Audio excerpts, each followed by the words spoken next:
Oh, I timed that perfectly where the banner just popped up in the, in the bottom. That worked. Yay. I'm such a nerd.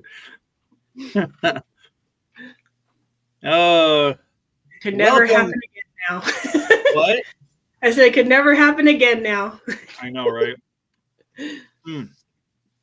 Welcome back to Snack-ime, where we eat snacks, we talk anime, and we completely geek out on very different things. Yep. Geek out on the food, and Janelle geeks out on the anime, and then I have no idea what's happening in the anime. Even though you watched it. Yes. Oh, and if you can't tell by the way that Jenae is dressed and styled, we are talking about, of course, Appleseed Ex Machina. No, I'm kidding. We're totally talking about a cosmic classic that is Sailor Moon. So now, before we jump into it, favorites. One of, like, the favorite, maybe. Okay, I've always been hitting. So I'm eating bao, Mm-hmm. and these are like a barbecue pork bao, and they're a little more on the doughy side than they are on the filling side. Mm-hmm. But like, I've always been hit and miss with bao. This is actually pretty good. It's pretty decent. I'm trying to think if I've ever had bao. I don't think I have. Well, it's good. I like it. I'm dipping it into a little bowl of soy sauce. Mm. But I also have, so for those of you tuning in, the reason why I've got bao as my snack, or part of my snack, is because Sailor Moon has buns. What? Mm-hmm. Hold on, let me rephrase that. She has hair buns. Hair buns. Hair buns. I don't want to get in trouble with YouTube censors, because technically she is a 14-year-old girl, and I don't want to be looked at like that. That would be creepy and weird. Mm-hmm. But yes, she has hair buns. So, Princess Leia. And I also thought I'd get a little thematic, and I got moon pies. Moon pie. I just got a pork bun. So. Where'd you get your pork bun? I got it from Safeway. We'll see how it is. I've never had theirs. Our grocery store here, it's called Save Mart. Mm-hmm. And they're all up and down Central Valley of California. And like, they've been doing some really cool renovations within the way that they operate. Like, they're starting to like come into play like how Vaughn's was just a few years ago. Mm-hmm. Like, now, like at the meat counter, like, you can go up and like get a steak grilled for you right there, or kebabs grilled for you. Nice. Like, they're really making a killing for themselves. But like, they added a new thing over by the deli counter where you can get fresh made sushi. It's mostly California rolls and some poke bowls and stuff like that. But like, it's really decent stuff. Like, and on Fridays, there are certain sets that are like only $6.99. Like, really cheap, really inexpensive. And so they make the bao, and I'm like, this is great. I don't have to spend $15, $16 on just one roll. I can go in there on a Friday, drop $20, and get like 4 or 5 things. There you go. I thought there would be more meat in this, but it's very more bun than meat. Oh well. You got buns. Huh? It's still good. Mm-hmm. Still good. So we're talking Sailor Moon. Sailor Moon. So I'm kind of curious, because I know it's a manga too. Mm-hmm. And they've done a variety of different versions of the anime. What is the history of Sailor Moon? So originally, the creator had a manga that was actually Sailor V, and that was her flagship. That was in the different like the shoujo beats and things like that, or whatever that was the monthly manga publishing back then. Mm-hmm. So it was going to be turned into an anime, and some reason that didn't work out. And so she's like, well, I have another character that ties into Sailor V and Sailor Moon. And so she also had that manga as well. And so they adapted that over instead. And so then Sailor Moon became more popular than Sailor V. And then they also have a live action series over in Japan. I have not watched it. I've only seen clips and stuff on YouTube and stuff. Mm-hmm. And from my knowledge of growing up as a child, when it came out on Cartoon Network and stuff, the dubs, when they dubbed it, they didn't dub it with the original names, like what we watched on Hulu. So Usagi was named Serena, and Momoru was named Darian. And so they did, and it's over 200 and some episodes. Now, also, they didn't dub some episodes. Like, so there's at least, I believe, 3 or so episodes, though, because we only watched 10 episodes. Something like that. Over the 200. And there's at least 3 or 4 of the little bracket that we watched was never aired on Cartoon Network because of the different parts that they were doing. Like was it just simply because of content or like the tarot card one? Mm-hmm.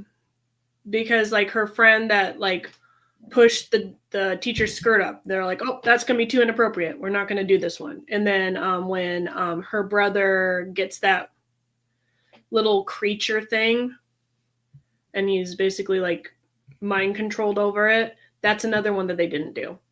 Gotcha. And then the other one with the piano playing guy, they Mm-hmm. didn't do that one because she went to a nightclub and there's quote promoting drinking, but she didn't get a drink.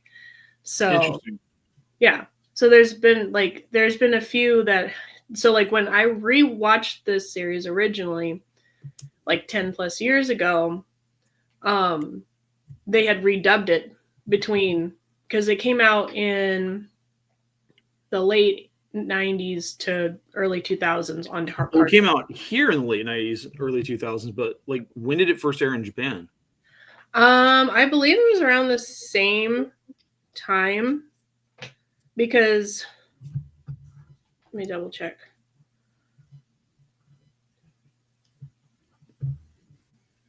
While you're double checking,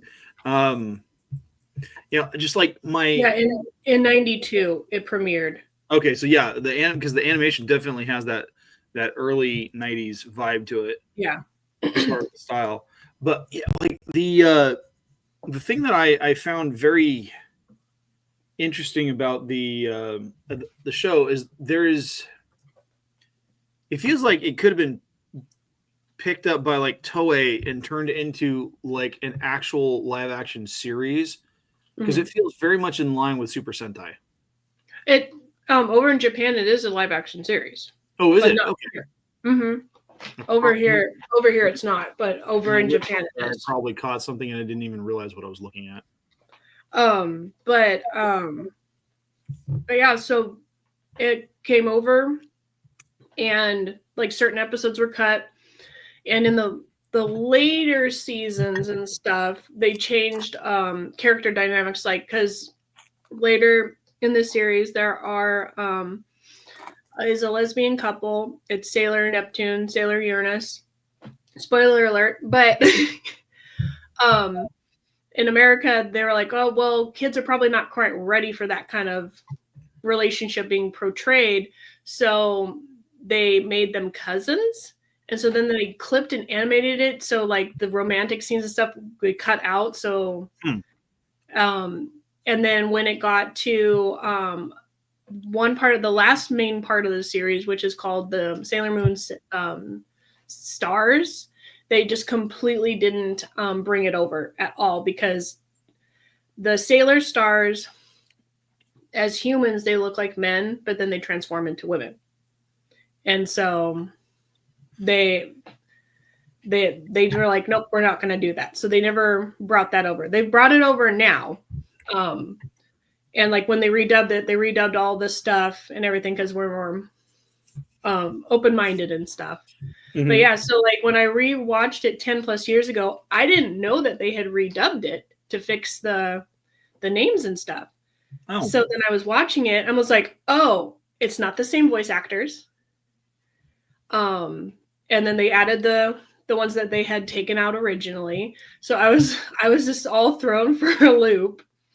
And personally, when rewatching it, I was really mad that they didn't use the same voice actors, because I thought they did a good job. They could have just re-brought them in and then just made them re-record the name parts that they didn't say. So instead of saying Arian, they could have said Momoru and all that. But they made different changes. And then personally, if you watch the old OG and then the new dubs, like Sailor Moon, Sailor Mercury, and Sailor Mars all sound super, super, super similar. Yeah. And so it's like there's no differentiation. So like if you have it on in the background, you don't know who's talking. But like the original, like you knew who was talking. You're like, oh, that's Sailor Moon talking right now. Oh, that's Sailor Mercury. That's Sailor Jupiter, kind of a thing. So yeah, it's a bummer, but it makes sense that they wanted to fix their problem. Because like even my original, that's one of the first mangas I ever bought, because I watched Sailor Moon. I was like, ooh, what's happening what's going to happen in the show if like the new stuff hadn't come out yet. So I saw it in Barnes and Noble. Didn't see book 1, but I bought, I think it was technically volume 5. And then I bought the other volumes later. I had them ordered on when we finally got a Borders here, and then Borders went bye-bye. No. But it was one of the first series that I bought, and it was one of the first series that I finished. It was really good. It's not as long because the manga run is shorter, because I believe Sailor Moon is one of the first animes to have a villain of the week. So that's why there's so many episodes and filler episodes, because they needed a villain of the week.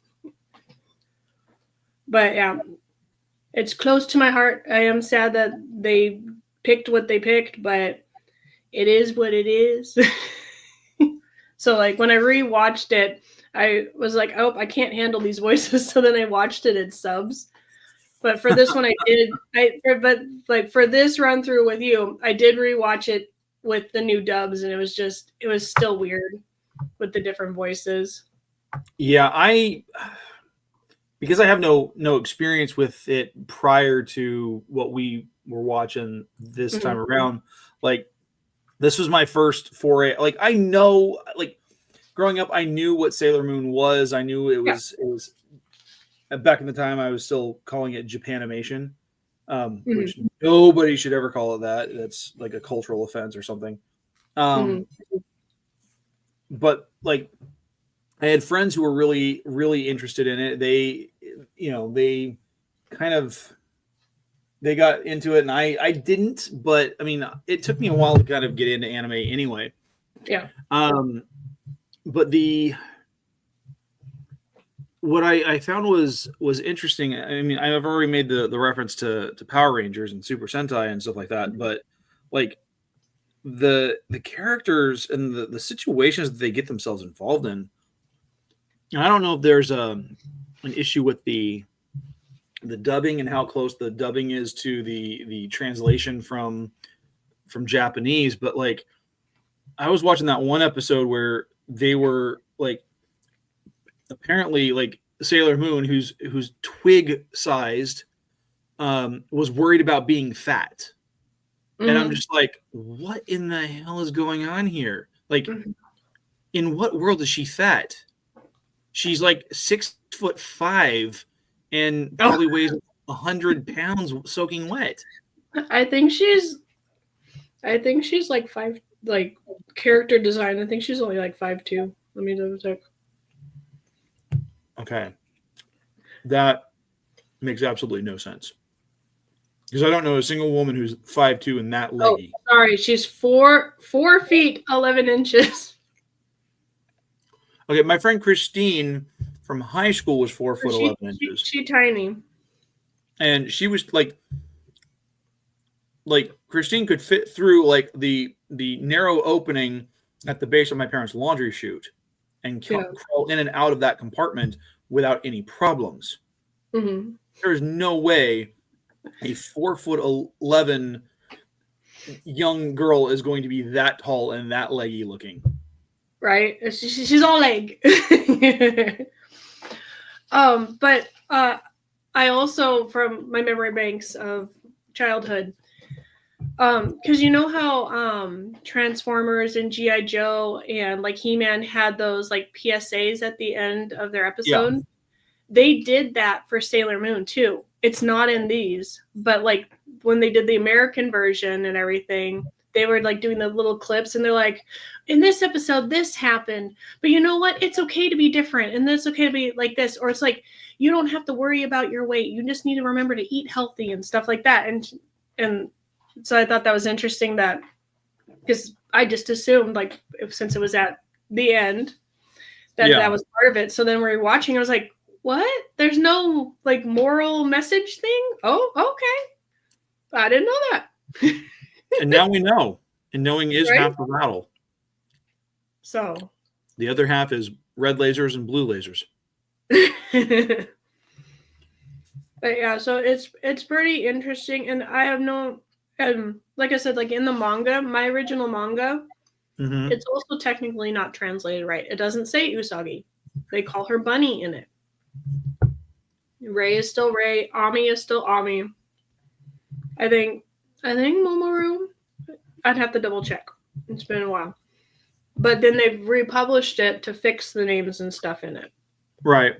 Well, I know, like, we kind of mentioned this the last time, that with anime, when it's being ported over to the Western audiences, it's easier to make changes to certain names because it's easier to pronounce. Like, I can understand making the jump from Usagi to Bunny because Usagi means rabbit in Japanese. Yeah. Although, like, I don't think I could ever, like, if I had neighbors and they named their child Bunny, I don't think I could ever forgive them for doing so harsh and callous. Like, I would expect that girl to grow up to be some kind of like sorority sister with, you know, a bitch complex. Well, the funny thing is my middle school PE teacher, and so my mom always called her Bunny. So I don't know if that's her actual name or if that was a nickname.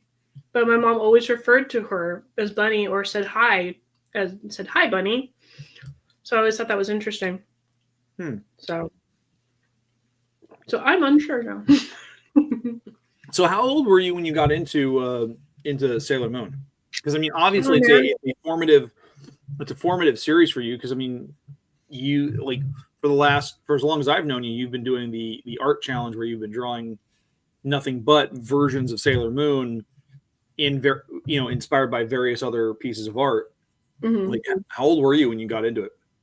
Well, it came out in 95. So I'm doing the math. So I was 9 years old. So. Oh, wow. So it aired when I was 9. So. And you just had a birthday. Yeah. So basically, that means 30 years. So that means you're only 19. So, yeah. Happy birthday. You're 19 for the 15th year in a row. Right. Don't make me do that. So 30 years of loving this character, and this, even though people always look at me weird, especially when they've watched it, and they're like, why do you like this?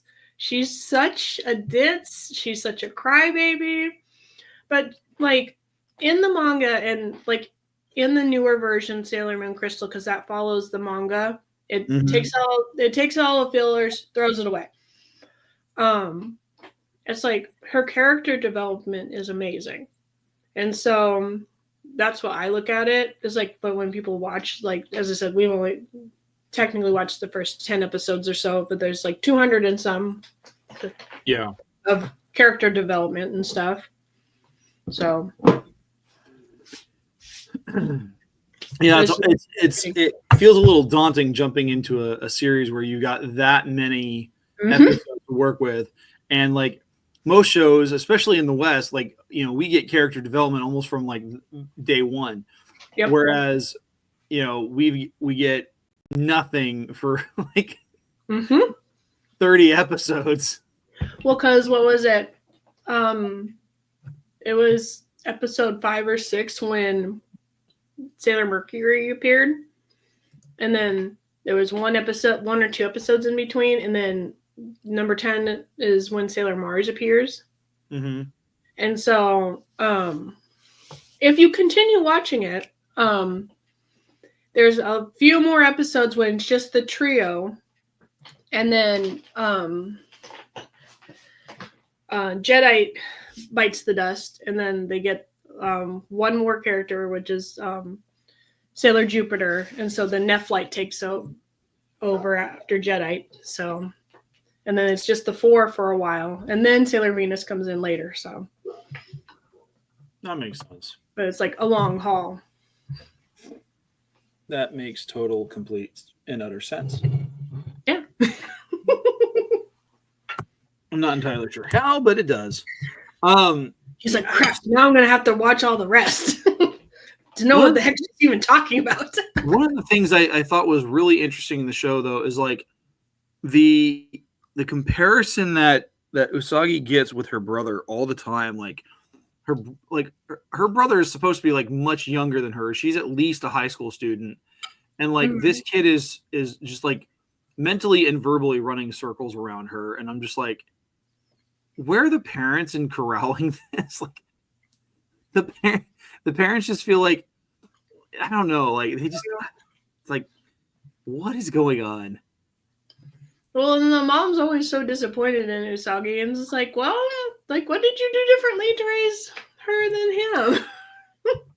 Yeah, because she's in middle school, and he has to be at least in technically elementary school, because like I don't remember like in the series them ever crossing paths at all in schools at all. So they have to have a 5 or so year difference. In their ages.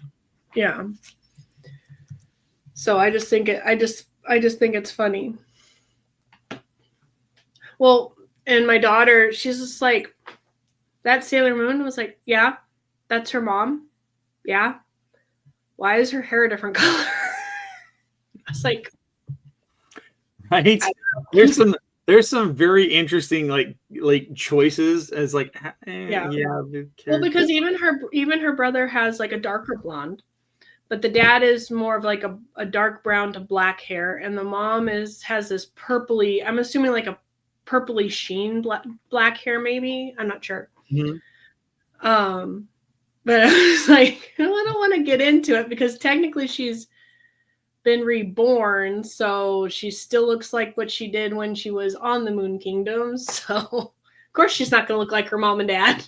Yeah. She's going to look like her original mom. Yeah. It's so confusing because you get so little of this explained at the very beginning. And so like I remember texting you and I'm like, what is happening? I have no idea why any of this is going on. That's why I was just like, I don't know if he'll finish watching the series. I was like, here's the brief rundown.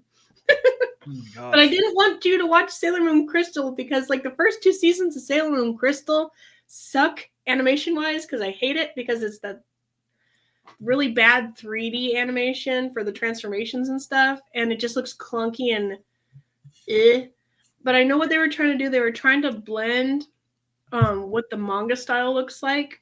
And it's more this long wispy kind of pictures and stuff, and they just didn't do a good job translating it. And then they fixed the animation style in season 3 going on of Sailor Moon Crystal. And then I feel that and a lot of other Sailor Moon fans are probably with me on this. I feel that they were lazy on the last couple arcs, and they just made it into 2-part movies or just a movie, and crammed the whole section of like, because Sailor Moon Super S and Sailor Moon Stars are both just movies instead of their own season. And like a lot of stuff they threw out, they're like, well, we got to get all this information in. Okay, here we go. It's like, wait a minute. Yeah, it's kind of a. And I get it, like, because animation can be expensive, and they're like, well, we just want to do this. This is what I haven't finished rewatching The Rose of Versailles, and it's an old 80s anime that I watched on Crunchyroll when I first got Crunchyroll, and they redid it, and it's on Netflix right now. But they made it into a movie, but it's more like a weird musical, but not musical. So like a song will break out, and then like different things happen throughout this part like of the series in this one section of the song. And so you're like, wait a minute, they're not gonna do that whole arc right there. They're just gonna do a song, and then this is what happens, and then this is what happens, and this is what happens. Okay. And then it's like a 10-year jump or whatever. And it's like, fine. That is, yeah. But it's like, that was their choice, and I feel it was the wrong choice. They could have made it a series and made more money, but whatever. Yeah, it's weird decisions being made. That's why I'm kind of happy that Ranma, as far as we know, is getting this season 2. So, but like, I do find it funny because I feel that like, with the old OG Ranma, I think it's funny that there was still filler episodes, even though there's like 34, 35 books in the series. But then in the anime, they still had some of those fillers. I was like, but you have all this material. You don't need these fillers. Right? And I think, well, because like some of the content in Ranma, like Ranma season 1, like they actually burned through like at least 2 or 3 volumes of the manga in just season 1. Yeah. And that's without putting in any kind of filler. So I think trying to pull from that, I think they were worried about burning through too much too quickly. Yeah, well, and then because like, and what could have happened is like what happened with Full Metal Alchemist. Full Metal Alchemist Brotherhood, the manga was still going, and then they decided to adapt it as an anime. Well, there's 2 animes. There's Full Metal Alchemist and Full Metal Alchemist Brotherhood that follows the manga. Full Metal Alchemist follows the manga kinda, but then they caught up to the manga, and they're like, it's kind of like a Game of Thrones kind of thing. Crud, we've caught up. What are we going to do now? And so then they changed some of the story, and so the story is completely different. The ending is completely different from Full Metal Alchemist than Full Metal Alchemist Brotherhood. So, and like even like because my husband has watched both. He doesn't like anime. But he would prefer, if he had to rewatch an anime, he would choose Brotherhood because it's more serious and there's not as much like comedy relief as there is anime, because he doesn't like the spastic comedy stuff that anime does. So like I have to even be more picky if we ever watch anime together on what I choose to watch with him, because he doesn't like the randomness of it all. So yeah, there, like, I keep bringing up how there are so many times where like I'll be watching an anime and it feels very much like like they drop you into the middle of everything and you're left wondering what the heck is going on. Then half a season later, they're like, here's one little thing to explain all the bigger events that happened before the show started. It's like, just put me in the beginning, coach. Put me in the beginning. I agree. It is very, very confusing. So obviously Sailor Moon is your favorite character. Are there any is there another character that you like that stood out to you that you weren't as like at first you didn't care for the character and then like over time you grew to love that character? That is a good question. I'd say, well, it's just gonna be seasons later, but like Sailor Saturn, I wasn't sure about because character development wise, but like there was another character which is also later in the season before Sailor Saturn. His name is Prince Diamond, and like I am in love with him, but like I hated him in the beginning.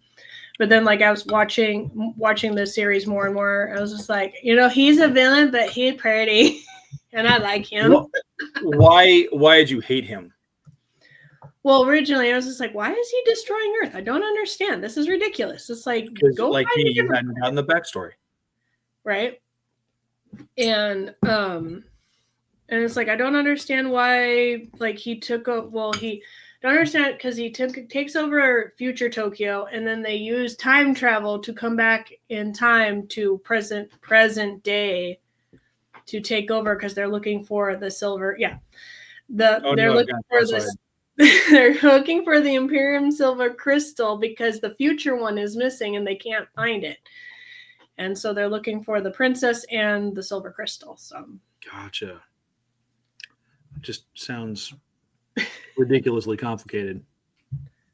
Once you watch it all, then you're like, oh, that's what she was rambling about for 4 hours. Okay. Yeah, 4 hours. And so eventually you just came to the conclusion that he's too attractive to hate. Yeah. I like him more than Tuxedo Mask. Sorry. At this point, you're just saying words. I have no idea if you're even talking about a character. You could be talking about an article of clothing for a prom, and I'd be okay with that. But Tuxedo Mask has been technically in almost all of the episodes. He throws that rose and saves the day with his rose. Oh, see, I didn't even know the guy had a name. I thought his name was like Jeff, the god of biscuits or something. I think they've said it, like he's physically said it once. And then like Usagi has said it before. But like even like as I said, like in the original, they would like say the names more times. They're like, oh, Tuxedo Mask is here. Oh, this. Or it's like, it's me, Tuxedo Mask, here to save the day by throwing my rose. What? And which reminds me of Pokemon, a comment I made a couple of weeks ago. That the bad guys operate with like Team Rocket levels of competency. Mm-hmm. Like the plan seems to be great, and then at some point they do one dumb thing and the whole thing just falls apart. Yep. I'm just like, just stick a talking cat in there and they will exactly be Team Rocket. Just dumber. Just dumber and fancier clothes. Well, like, I've also, like, when the main baddie, Queen Beryl, doing her little Orby thing, she's like, have you found it yet? She never, like, when she talked, she always addressed the main guy, the main evil villains. Mm-hmm. But, like, the background people never talked about. They're like, no, Your Majesty, we haven't seen it. And it's like, oh, they talked? Okay.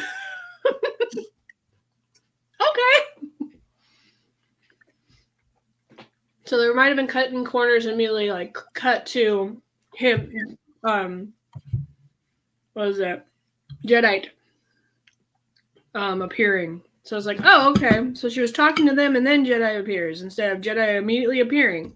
Okay. You keep saying that name, and I keep thinking of Obi-Wan Kenobi working for the dark side.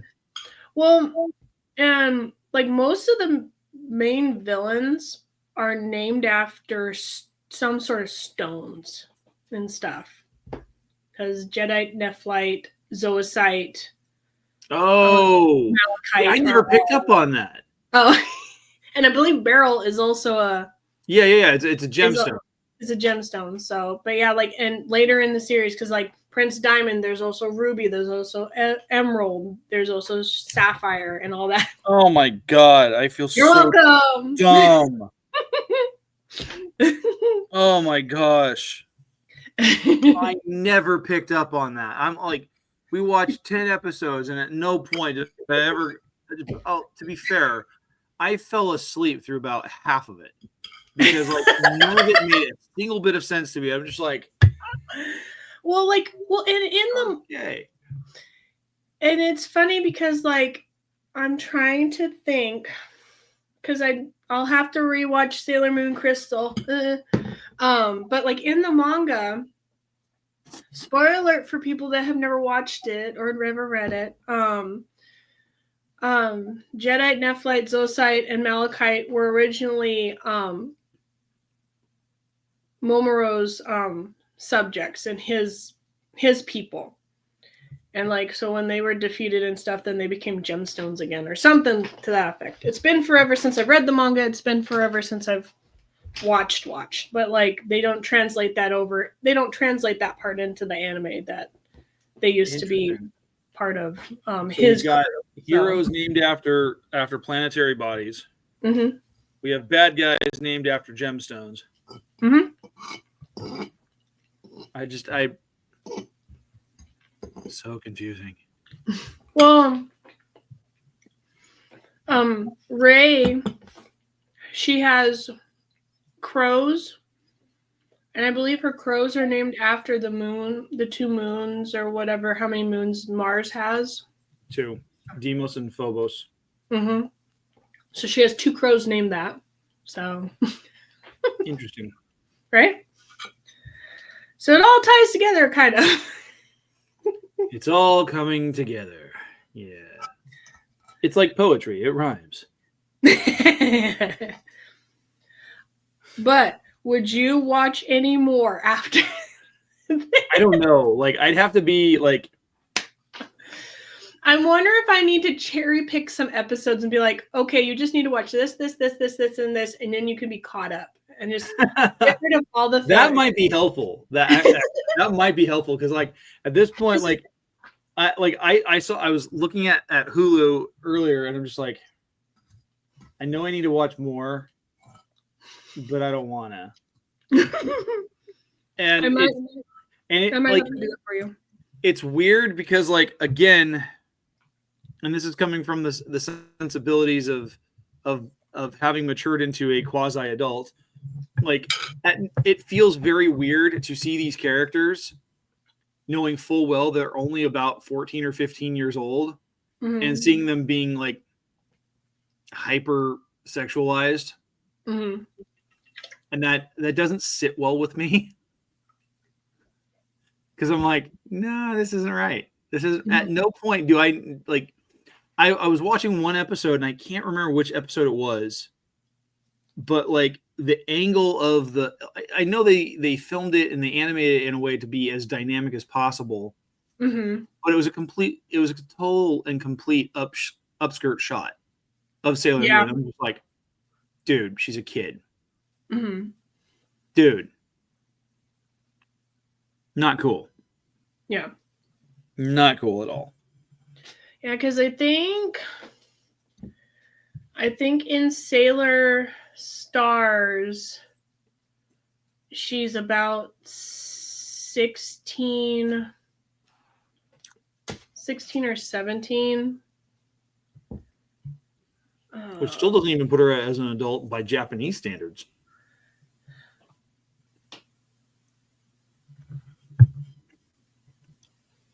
Let me look it up. So supposedly, in the original anime, Momoru, which is Tuxedo Mask, he is supposedly an 18-year-old college student. But in the reboot for Sailor Moon Crystal, they make him 16 and a high school student instead. Interesting. So I don't know if it's because, once again, like she's 14. So if he was 18, that's that 4-year difference. But then he's, quote, in college and she's in middle school. So it's kind of like, Yeah, you know? that's still really weird. And so, like, well, if he's 16 and she's 14, there's only a 2-year difference. And so it's just, she's getting out of middle school to go into high school. So that's not as, Yeah. But supposedly in the manga, he's 16. So I don't know why in the original anime they, quote, made him 18. Who knows? So that's interesting.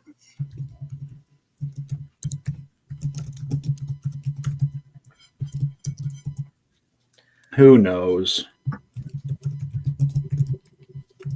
But other than that, did you enjoy? Besides falling asleep, you pulled a Jenae and fell asleep? You know what? For the most part, it was enjoyable. I mean, it's just, for me, it's hard to follow because there's so much backstory that doesn't get told right up front. And I get that you want to string your audience along and kind of build up the characterization and stuff like that. But I don't know, this is going to be probably a sticking point for me on a lot of anime where you've got, hundreds of episodes and very little to no backstory as to why I should care about these characters. Yeah. So, but that's just me. Yeah. Do you have a favorite character so far? The cat? You like Luna? Yeah. I mean, the cat's probably the most level-headed character I've encountered so far. I need to find a clip of the OG, so you can hear the voice differences, because I showed it to my daughter and she gave this weird look. I was like, well, which voice do you prefer? And she's like, neither.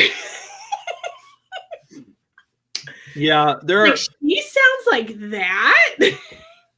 there's some anime I've watched where like the characters' voices are just so aggravating that all I want to do is I have this feeling of like, it's the same feeling that Alex Trebek got when Sean Connery was always doing Celebrity Jeopardy on Saturday Night Live.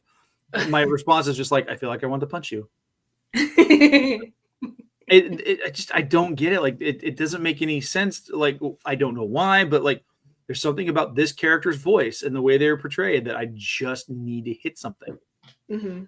It's kind of how I felt the first time I watched Pokemon and I was introduced to Jesse and James, and I'm just like, yeah, I at least need to hit James. Well, at least those two voices stayed throughout almost the whole series, as far as I know. But Ash has had at least 2 different women voicing him. So,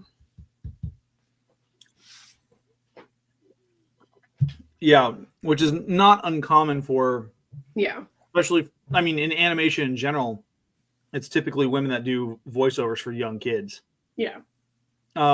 You very rarely do you see a male voice actor do that, unless of course they are what's his name from Billy West? No, Billy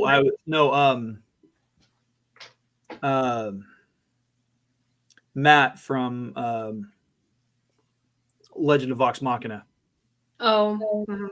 Yeah, that guy does all sorts of different voiceover work, and it's like it never sounds like the same guy ever. So, but that's just me. I'll always have to, like, if I hear a voice, I was like, I recognize that voice. where do I recognize that voice from? And they'll look and look and look, and I was like, aha! I was right. There was a show. What was the show? Crud. And I was watching the character. It was a live action show, Mm-hmm. and I was like, "That is Bubba from Forrest Gump." And my husband's like, looking at me like, he's like, "No, no, no." I was like, Was it NCIS? Because he was on that show a couple times. No, it was a different show. And so I looked it up and I was like, ha! I was right. I shoved my phone in his face. Is like, all right, what do you say? What do you say? He's like, you were right. Yeah. There are still times where like I'll have friends or family members calling me up. It doesn't happen nearly as much anymore, but I'll have friends and family members call me up and go, "Hey Garrett, who is the actor who did blah blah blah blah blah?" And they'll give a list. I'm like, "Oh yeah, it's this guy." I'm like, "Okay, thanks." Now see, And I don't remember. They call me back a little bit later, like, "How do you know all that?" Just lucky, I guess. Yeah. But then my brain doesn't remember important things. My brain remembers voices and faces, but I don't remember important dates or anything. Horrible. Everyone's got their strengths. My head's full of useless information, which is perfect for doing trivia games and watching Jeopardy with my dad. And then the rest of the time it's useless for nothing. So I'll make some money now. Dude, I've been trying to get onto Jeopardy for so long. It is hard. It is very hard. Is it like you have to fill out a questionnaire? You have to do a test, and each question only gives you 15 seconds to answer. Oh. Well, yeah, because you have to buzz in. No, it's not even a buzz in. It's multiple choice. Oh. So the time would make you... Or it's on they give you something like 60 questions or something like that, and you have 15 seconds to answer each question. Oh, geez. Yeah, it is intense. And it used to be they would have you type in the answer or something close to it. Mm-hmm. Now I think they just have you click on a button or something. It's been a couple of years since I've tested, but it's hard. But then I watch the show and I see people who go on there and I'm like, how did you get on the show? You can't. There's no way you answer the questions correctly to get on the show. You're dumb. Mm-hmm. We were watching an episode, and one of the categories was gemstones, and I had gotten every one of them right. And because of Sailor Moon. No. Okay, they looked at me. I don't remember who was all in the room, and they looked at me like, "How do you know this?" I was like, "I work in the jewelry department, and I like shiny things and rocks." So you're just a bird. Maybe. It would make sense. It would make sense. Oh my God. I have a brain like one. Oh, come on. That's not true. I don't know. Sometimes I feel like Hey from Moana. So. Oh God, that's funny.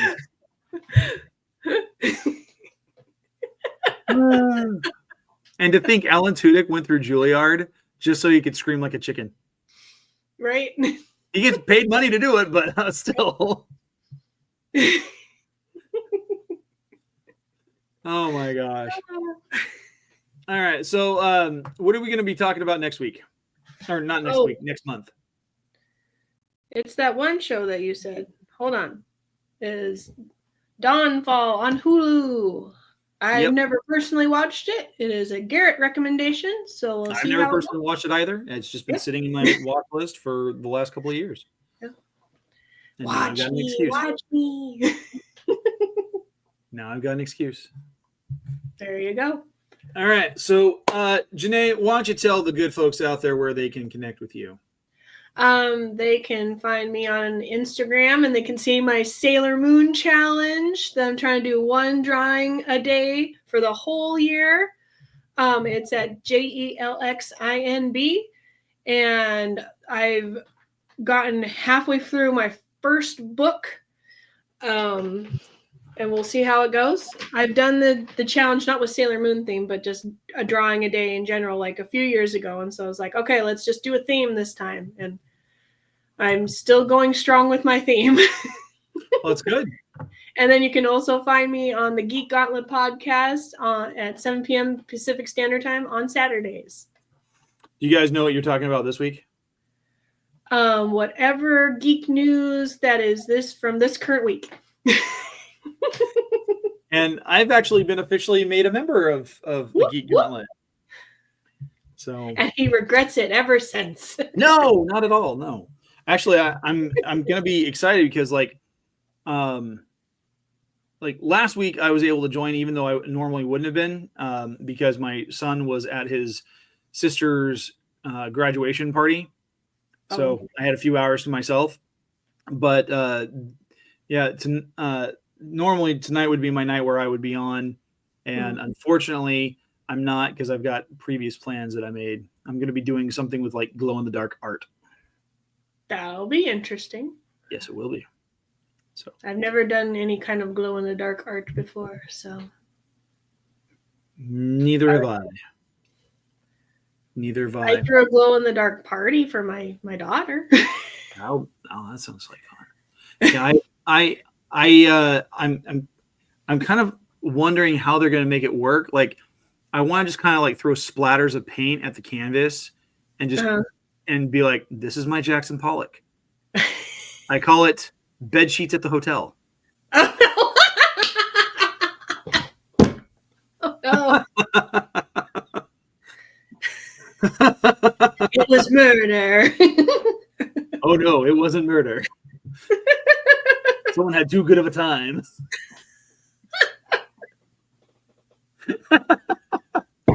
I'll have to take a picture of it and send it to you.